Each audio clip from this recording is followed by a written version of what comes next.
കൂടുതൽ വാർത്തകളും വീഡിയോകളും കാണാൻ ഈ ചാനൽ സബ്സ്ക്രൈബ് ചെയ്യുക. കൂടെ ബെൽ ബട്ടൺ അമർത്തുക. നമസ്കാരം. പൂരാട നക്ഷത്രക്കാരുടെ ദശാനാഥൻ ശുക്രനാണ്. ശുക്രൻ കഴിഞ്ഞാൽ ഇവർക്ക് പിന്നെ ആദിത്യൻ, ചന്ദ്രൻ, ഇങ്ങനെയാണ് ഇവരുടെ ദശാകാലം പോകുന്നത്.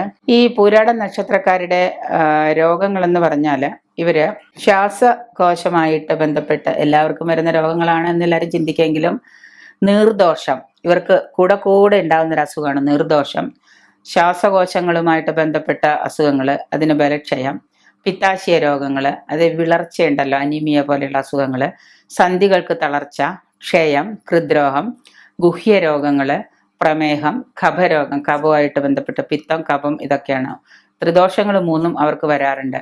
ഈ ത്രിദോഷ വ്യാധി 3 അനുഭവപ്പെടുന്നൊരു നക്ഷത്രമാണ് പൂരാട നക്ഷത്രക്കാര്. ഇവർക്ക് ആദിത്യ ദശയാണ്, പിന്നീട് ശുക്രൻ കഴിഞ്ഞാൽ പിന്നെ ആദിത്യ ദശയാണ് 6 വർഷം, ചന്ദ്രനാണ് 10 വർഷം, കുജനാണ് 7 വർഷം, രാഹുവാണ് 18 വർഷം, ശനിയാണ് 19 വർഷം. ഇങ്ങനെ ക്രമത്തിൽ ഇവരുടെ കാലം കടന്നു പോകുന്നു. 18 വയസ്സ് 86 വയസ്സുകൊണ്ട് ശനിദശ തീരും. 86 വയസ്സുകൊണ്ട് ശനിദശ തീരുന്നു എന്നാണ് ഇവരെ കണക്ക് വയ്ക്കുന്നത്. അതാണ് അവരുടെ ആയുസ് ആയിട്ട് കണക്കാക്കുന്നത്. അപ്പോൾ ഈ രോഗങ്ങളെല്ലാം കൊണ്ട് തന്നെ ഇവർക്ക് ചില സമയത്ത് ദശാകാലങ്ങൾ വളരെ മോശമായിട്ട് അനുഭവപ്പെടാറുണ്ട്. ചില ശനി ദശയിൽ തന്നെ പല സമയത്തും ഇവർക്ക് പല കാര്യങ്ങളും ഇവരുടെ കൈവിട്ടു പോകുന്ന അവസ്ഥയിലേക്ക് എത്തിപ്പെടാറുണ്ട്, രോഗാതി ദുരിതങ്ങളായിട്ടും മറ്റു കാര്യങ്ങളൊക്കെ ആയിട്ട്. അപ്പോൾ അതുകൊണ്ട് തന്നെ ഈ ദശ ഓരോന്ന് തീർന്ന് അടുത്ത ദശ തുടങ്ങുന്ന ദശാസന്ധി സമയത്ത് തന്നെ നമ്മൾ കാര്യങ്ങൾ മുൻകൂട്ടി കണ്ടുകൊണ്ട് അതിനുള്ള പരിഹാരങ്ങളും പൂജകളും വഴിപാടുകളൊക്കെ ചെയ്യുകയും അതിനുള്ള തക്കതായ പ്രതിവിധികൾ എന്താണോ അത് മരുന്നും മന്ത്രവും ഒക്കെ ആയിട്ട് നമ്മൾ അനുവർത്തിച്ചു പോന്നു കഴിഞ്ഞാൽ ഈ പറയുന്ന കാര്യങ്ങൾക്ക് ഒരു പരിസമാപ്തി ഉണ്ടാവും.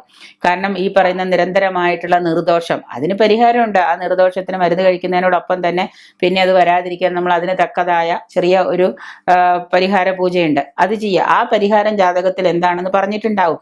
ചിലപ്പോൾ ദേവിക്ക് വിളക്ക് കത്തിക്കലാവാം, ചിലപ്പോൾ ദേവിക്ക് ഒരു കടുംപായസാവാം, ചിലപ്പോൾ ഒരു കൂളമാലയാവാം. അത് എന്താണോ, ഏത് ദേവനാണോ നമ്മളത് അർപ്പിക്കേണ്ടത്, അത് ഏത് ദശയിലാണെന്ന് നോക്കിയിട്ട് വേണം ചെയ്യാൻ. അതുകൂടെ ചെയ്യുക. വെറുതെ എന്തെങ്കിലും ചെയ്തിട്ട് കാര്യമില്ല. അപ്പോൾ ആ സമയത്ത് ഇത് ചെയ്യുക. പിന്നെ നിങ്ങളുടെ വീട്ടുവളപ്പിൽ നട്ടു വളർത്തുന്ന സുഗന്ധ പുഷ്പങ്ങളുടെ ചെടികൾ നട്ടു വളർത്തുന്നത് നല്ലതാണ്. അതൊരു നല്ല സ്മെല്ലുള്ള പൂക്കൾ, ചെടികൾ എന്തെങ്കിലും വീട്ടുമുറ്റത്ത് നട്ടു വളർത്തുന്നത് നല്ലതാണ്. സുബ്രഹ്മണ്യ ക്ഷേത്രത്തിൽ സുബ്രഹ്മണ്യ പ്രീതി വരുത്തുക. സുബ്രഹ്മണ്യ ക്ഷേത്രത്തിൽ ചൊവ്വാഴ്ച ദിവസം പോയിട്ട് സുബ്രഹ്മണ്യ പ്രീതി വരുത്തുക. അപ്പോൾ കുജദശാകാലമാണ് നിങ്ങൾക്ക് ദോഷം ഉണ്ടാക്കുന്നത് എങ്കിലും നിങ്ങൾ സുബ്രഹ്മണ്യനെ എല്ലാ ചൊവ്വാഴ്ചയും പോയിട്ട് സുബ്രഹ്മണ്യന് വഴിപാടുകൾ ചെയ്യുക, സുബ്രഹ്മണ്യന് ഭസ്മാഭിഷേകം ചെയ്യുക. എന്തൊക്കെയാണോ ചെയ്യേണ്ടത്, പഴനിക്ക് പോവുക, അങ്ങനെയുള്ള അമ്പലങ്ങളിൽ പോവുക, സുബ്രഹ്മണ്യന് പ്രീതി വരുത്തുക, സുബ്രഹ്മണ്യ യന്ത്രം ധരിക്കുക. ദേവതാ യന്ത്രങ്ങളൊക്കെ ധരിച്ചു കഴിഞ്ഞാൽ നമുക്ക് ഈ ദോഷങ്ങൾ മാറും. രാഹുർദശയാണെങ്കിൽ ഞാൻ പറഞ്ഞല്ലോ അങ്ങനെ, വ്യാഴദശയാണെങ്കിൽ ബൃഹസ്പതി പൂജ ചെയ്യുക, ബൃഹസ്പതി യന്ത്രം ധരിക്കുക, ബൃഹസ്പതിക്ക് വഴിപാടുകൾ ചെയ്യുക, ബൃഹസ്പതിക്കുള്ള മഞ്ഞ ദാനം കൊടുക്കുക, മഞ്ഞ വസ്തുക്കൾ ദാനം കൊടുക്കുക. ഇങ്ങനെയൊക്കെ ചെയ്യുന്നത് കൊണ്ട് നമുക്ക് കാര്യങ്ങൾ ഒരുപാട് രോഗാതി ദുരിതങ്ങളൊക്കെ മാറുകയും നമ്മളിലേക്ക് ഒരു പ്രത്യേക എനർജി, ഒരു പ്രത്യേക ഒരു രൂപം തന്നെ നമുക്ക് വരികയും ചെയ്യും. അപ്പോൾ അതിനുവേണ്ടി നിങ്ങൾ മുൻകൂട്ടി നിങ്ങൾക്ക് വേണ്ടിയിട്ട് ഒരു ദിവസം ഒരു സമയം കണ്ടുപിടിച്ച് നിങ്ങൾ ചെയ്യണം. അല്ലാതെ ഇത് ബുദ്ധിമുട്ടാണ്, ഇതിനൊന്നും സമയമില്ല, ഇതിനൊന്നും ഞാൻ വിശ്വസിക്കുന്നില്ല എന്ന് വിചാരിച്ച് നമ്മൾ സമയം കളഞ്ഞാൽ രോഗാതി ദുരിതങ്ങൾ കൊണ്ട് ആസ്പത്രിയിൽ നിന്ന് ഇറങ്ങാൻ നേരം ഉണ്ടാവില്ല.